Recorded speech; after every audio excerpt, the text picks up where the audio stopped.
உங்களுக்குள் சுய நிந்தனை இருப்பதால்தான் அடுத்தவர்களிடம் மதிப்பை தேட வேண்டி உள்ளது. சுய நிந்தனை மிகவும் ஆபத்தானது. உங்களை குறித்து நீங்களே பெருமிதம் கொள்ளுங்கள். உங்களை மதிக்க உங்களை தவிர வேறு யாரும் இல்லை. உங்களுடைய துன்பத்துக்கு காரணம் அடுத்தவர்கள்தான் என்ற மனப்பான்மையை முதலில் விட்டொழியுங்கள்.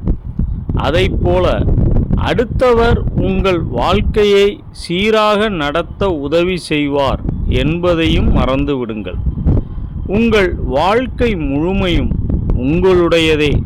அதை நீங்கள்தான் தீர்மானித்து தைரியமாக முன்னேற வேண்டும். நீங்கள் ஒரு மனிதராக பிறந்ததில் அதிர்ஷ்டம் செய்து இருக்க வேண்டும். ஏனென்றால் இது உங்களுக்கு ஆன்மாவை, சத்தியத்தை உணர வாய்ப்பளிக்கிறது. நான் சொல்வதில் நம்பிக்கை வைக்காதே. சோதித்து பாருங்கள், தியானம் செய்து பாருங்கள், அனுபவித்து பாருங்கள். உனது சொந்த புரிதலை தவிர வேறு எதுவும் உனக்கு உதவப் போவதில்லை. தியானத்தில் கடவுள் தெரிய மாட்டார். கடவுள் ஒரு தோற்றமே அல்ல. தியானத்தில் நீயே கடவுள் ஆகிறாய். பிரம்மச்சரியம் இயற்கைக்கு விரோதமானது.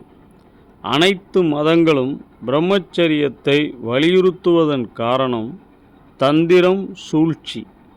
பிரம்மச்சரியத்தை கடைபிடிக்க முடியாதபோது உன்னிடம் உருவாகும் குற்ற உணர்வுதான் அவர்களின் மத வியாபாரத்தின் மூலதனம். யார் வலிமையானவர், யார் புத்திசாலி, யார் அழகானவர், யார் பணக்காரர் என்பதில் என்ன வித்தியாசம்? எல்லாவற்றிற்கும் மேலாக இறுதியில் நீங்கள் மகிழ்ச்சியான நபரா இல்லையா என்பது மட்டுமே முக்கியம். வாழ்க்கைக்கு ஒரே அளவுகோல் ஆனந்தம். வாழ்க்கை ஆனந்தம் என்று நீங்கள் உணரவில்லை என்றால் நீங்கள் தவறான பாதையில் செல்கிறீர்கள் என்பதை அறிந்து கொள்ளுங்கள். உங்களை சுற்றியுள்ள வாழ்க்கையை அழகாக்குங்கள். உங்களை சந்திப்பது ஒரு பரிசு என்று ஒவ்வொரு நபரும் உணரட்டும்.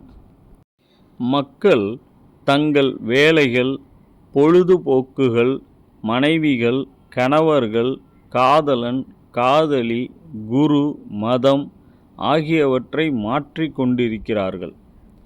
இந்த முறை ஏதாவது நடக்கப் போகிறது என்ற நம்பிக்கையுடன் எதையெல்லாம் மாற்ற முடியுமோ அதையெல்லாம் மாற்றிக்கொண்டே செல்கிறார்கள்.